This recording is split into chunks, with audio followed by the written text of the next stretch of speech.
Hello, Magic Casters of all shapes and sizes. My name is Chance. Welcome to my Spellbook, and thank you so much for tuning into the 9th episode of our 3rd level spell series. Today we are looking at a fantastic spell, especially regarding any campaigns to do with kind of political figures or intrigue or dialogue or murder or mysteries. This is the perfect spell for all those things. Today we're looking at Clairvoyance. This spell is usable by the Bard, Cleric, Sorcerer, and the Wizard, and it is found in the good old Player's Handbook, so we should all have access to it. That being said, let's take a quick look at its mechanics so we can understand exactly what we're talking about. The effect at a glance is as followed. Create an invisible sensor capable of seeing or hearing in a space that you are either familiar with or is obvious. The sensor is stationary and cannot be attacked or interacted with. You can use your action to switch between hearing and seeing. The cast time is 10 minutes, the range is 1 mile, and the duration is 10 minutes as well, and it is a concentration spell. The components are the Holy Trinity, verbal, material, and somatic.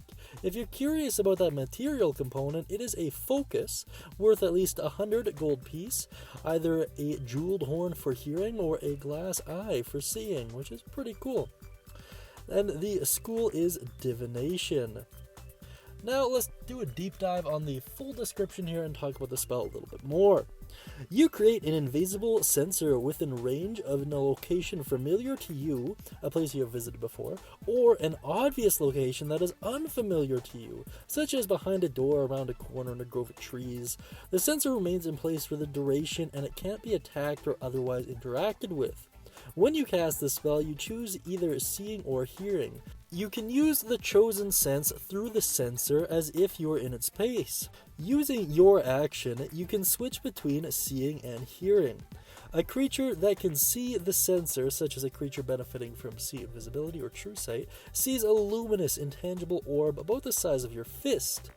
Very cool stuff. I really love this one. I think it's awesome. I've used it as a way to mess with party members more often than not, and I know a lot of other DMs have as well. We essentially have one of the villains cast a spell in and around the party when they're discussing plans or when their location is known or what have you.